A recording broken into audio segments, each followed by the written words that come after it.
स्वागत है दोस्तों आपका आज की बेहद बड़ी और महत्वपूर्ण खबरों में। कोरोना वायरस की महामारी के कारण देश में लॉकडाउन लागू है। लॉकडाउन के कारण राज्य की सीमाएं सील हैं। न बसों का परिचालन हो रहा है, न ही ट्रेन चल रही हैं। ऐसे में रोजी रोटी की तलाश में अन्य प्रदेशों का रुख करने वाले मजदूर अलग अलग राज्यों में ही फंस गए हैं। राजस्थान के कोटा में फंसे छात्रों को वापस अपने राज्य बुलाने के बाद उत्तर प्रदेश योगी सरकार ने अब अन्य राज्यों में फंसे मजदूरों को वापस बुला रही है। मुख्यमंत्री कार्यालय के आधिकारिक ट्विटर हैंडल से ट्वीट कर इस बात की जानकारी दी गई है कि लॉकडाउन के कारण पड़ोसी राज्य मध्य प्रदेश में फंसे प्रदेश के मजदूरों को वापस लाया जाएगा। इसके लिए 29 अप्रैल से प्रक्रिया शुरू कर दी जाएगी। इससे पहले योगी ने हरियाणा में फंसे श्रमिकों को वापस बुला लिया था। हरियाणा से प्रवासी मजदूरों को वापस प्रदेश लाने की प्रक्रिया अब पूरी हो चुकी है। यूपी के मुख्यमंत्री योगी आदित्यनाथ ने दूसरे राज्यों में फंसे 14 दिन तक क्वारंटाइन अवधि पूरा कर चुके उत्तर प्रदेश के श्रमिकों को, कामगारों और मजदूरों को चरणबद्ध तरीके से वापस लाया जाएगा। उन्होंने अधिकारियों को इसके लिए एक सूची तैयार करने के लिए निर्देश दिए हैं, जिसके बाद संबंधित राज्य में फंसे मजदूरों को चरणबद्ध तरीके से वापस लाया जाएगा। प्रदेश के सबसे ज्यादा श्रमिक महाराष्ट्र, राजस्थान, गुजरात और हरियाणा में फंसे हैं। दोस्तों अगर आप भी कहीं फंसे हैं तो हमें कमेंट करके जरूर बताएं। चलिए दोस्तों चलते हैं अब अपनी अगली बड़ी खबर की तरफ। कोरोना काल में बदलने जा रहा है भारतीय रेलवे का लुक। ट्रेन चलेंगी मगर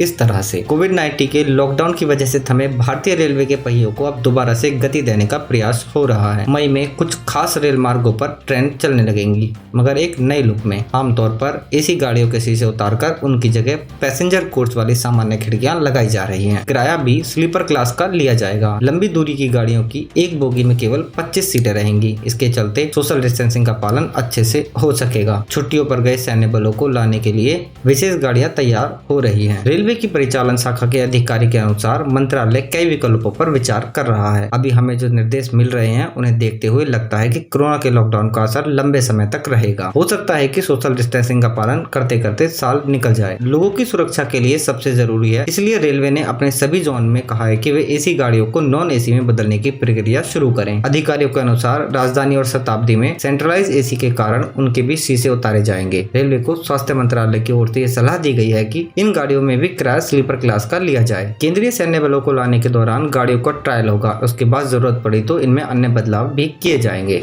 चलिए दोस्तों चलते हैं आप अपनी अगली बड़ी खबर की तरफ। वाराणसी की प्रियंका ने सीएम योगी से की अपील, लॉकडाउन के बाद भी जारी रखें पान मसाले व शराब की बिक्री पर रोक। वैश्विक महामारी कोरोना वायरस के संक्रमण से बचाव के चलते देशव्यापी लॉकडाउन है। ऐसे में आवश्यक वस्तुओं की आपूर्ति के लिए अतिरिक्त सभी दुकानें बंद हैं। पान मसाले की बिक्री और शराब पर प्रतिबंध है, जिसे लेकर वाराणसी की एक महिला ने सीएम योगी को पत्र लिखकर धन्यवाद देते हुए लॉकडाउन खत्म होने के बाद भी नशे के कारोबार को प्रतिबंध रखने की अपील की है। दरअसल कोरोना वायरस के संक्रमण को रोकथाम के लिए केंद्र सरकार के निर्देश को उत्तर प्रदेश के सीएम योगी आदित्यनाथ ने कड़ाई से लागू करवाया था। इन निर्देशों में काफी अहम साबित हुआ नशे के कारोबार को बंद करना, जिसमें मुख्य रूप से गुटखा, पान मसाला और शराब शामिल है। इस बंदी को लॉकडाउन के दूसरे फेज में भी जारी रखा गया। अब लॉकडाउन का दूसरा फेज खत्म होने का समय नजदीक आ गया है। ऐसे में पीएम मोदी के संसदीय क्षेत्र वाराणसी से एक महिला ने सीएम योगी को अनोखा पत्र लिखा है। इस पत्र में जहां सीएम को धन्यवाद दिया है, वहीं प्रार्थना भी शामिल है, लॉकडाउन के बाद भी नशे के कारोबार को प्रतिबंधित रखें। चलिए दोस्तों चलते हैं अब अपनी अगली बड़ी खबर की तरफ। बिना राशन कार्ड वालों को भी 1,000 रुपए देगी बिहार सरकार। 21 लाख लोगों को होगा सीधा फायदा। लॉकडाउन और कोरोना वायरस की समस्या से जूझ रहे बिहार के लोगों के लिए नीतीश सरकार ने एक बड़ा फैसला लिया है। इस फैसले के तहत बिहार में गरीब परिवारों को 1,000 रुपए दिए जाएंगे जिनके पास राशन कार्ड नहीं है। नीतीश सरकार ने यह फैसला कैबिनेट बैठक में किया है। बुधवार को कैबिनेट की बैठक में 8 एजेंडों पर मोहर लगी, जिसमें सबसे महत्वपूर्ण यही था। बिहार सरकार की ओर से यह निर्णय लिया गया है कि राज्य के ग्रामीण इलाकों में 18 लाख परिवारों को 1,000 रुपए की राशि दी जाएगी। ये राशि ऐसे लोगों को दी जाएगी जिनके पास राशन कार्ड नहीं है या लंबित है। इसके अलावा नीतीश सरकार ने इस बैठक में शहरी क्षेत्र में होने वाले लगभग 3.25 लाख परिवारों को भी